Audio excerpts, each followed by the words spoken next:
Howdy y'all, it's your boy Q, and today we're going to be going over this pretty little known guitar company that totally still exists and I feel makes an incredibly high quality product. Let's get to it. If you made it this far, welcome to the Q Show. Gonna learn a thing, it's probably in the title. Alright, so what do we have here? Looks like a Telly. It is. But it is actually made by a company called Fret King, and they do still make this model. I found it in a music shop, and the way I came across it was I was looking through it for deals as I do, and even before I picked it up, I actually noticed it as definitely a higher quality instrument than the price tag was suggesting. It's got what appears to be a Tusk nut. It's got brass Wilkinson bridge, Wilkinson tuners. It's got Fishman pickups. It's basically a very well done player's instrument, to say that it's built to sound really good, last a really long time, and that's kind of all you can ask for a guitar as far as I'm concerned. You can paint it if you want. Let's talk about some of the things I really noticed and appreciated. Phone activating. Little things I noticed included how your dot markers are actually completely consistent along the neck. This is generally pretty difficult to do and a sign of a quality instrument. These are the little details that separate like a $300 guitar from a $1,500 or $2,000 guitar. So to see these in this brand that I'd never heard of, I definitely was taking notice. Some other things about it. The Wilkinson bridge is very traditional. So you've got your brass nut. For me, a Telecaster needs a couple things to be like a true Telecaster.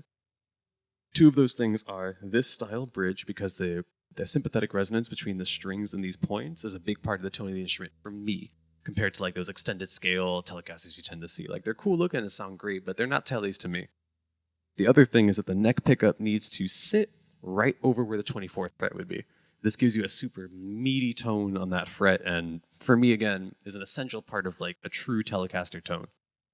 So yeah, cool stuff. Let's talk about the Fishman pickups a little bit. First thing, this actually, you charge it through here with a cell phone cable. I believe the newest versions of the guitars use a different one, but my understanding is also that the pickups are identical despite this. These pickups are active using Fishman Fluence Tech, which I'll put a link in the description. They elaborate on what that means. It's basically just a different way of attacking the pickup. This button here lets you go from, to my ears, a vintage Telly sound and a slightly hotter Telly sound. So think like old school 60s pickups, and then like the Stevie Ray. I know he uses Strat, but like the Stevie Ray sounds like in the 80s and newer that got really hot, a little bit meatier and a lesser high end. I feel like you get basically every Telly sound you could ever want from this guitar. The amp you play the guitar through is going to have a huge bearing on the final tone of the instrument. Today, I've only got my little Greta tube amp, which I featured in a previous video for a different reason. So as I play a couple riffs for you, keep that in mind, and if I turn a pedal on here and there, I'll mention it before I kick it in.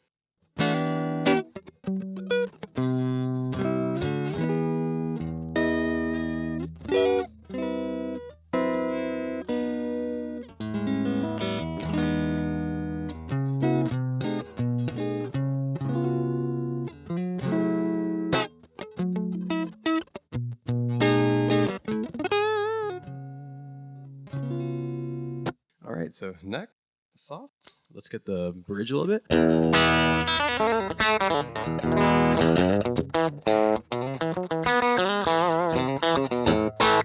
So like super spanky Telly tones, like I'm a big fan.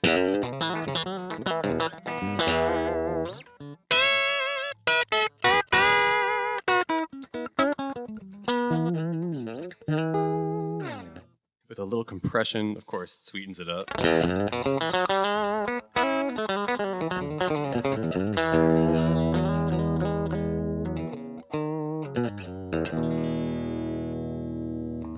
Again, just classic Telly tone. Big fan. So I'll play a chord with the softer one and then engage it just so you can kind of hear the difference. It's subtle, but I could see it being really practical in a rig. I feel like Fishman did it in a way where you get the benefits of the different sounds, but without it being so dynamic, or rather so different that you'd have to like make adjustments to your pedal board or something, like using two different Tellys or two different sets of pickups might give you. Now with it on. So you can hear it's a little meatier and has a little bit hotter of an output. Then off. It's different, but still kind of universally usable. It just gives you a little bit of an option to go with. The bridge, of course, softer, or rather on the vintage setting.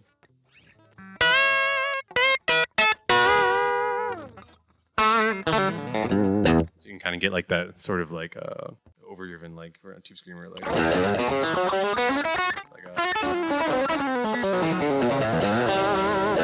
so yeah, you can kind of get those sounds.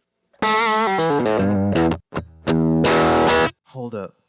I can't not capture this. We have an audience member.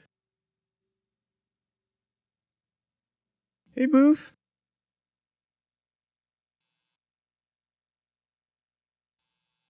Look at that face. Oh my god.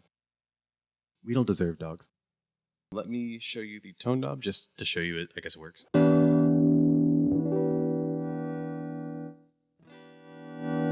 Something else I noticed with the guitar, I guess as a finishing note, is that the knobs, just like everything else, super smooth, super high quality.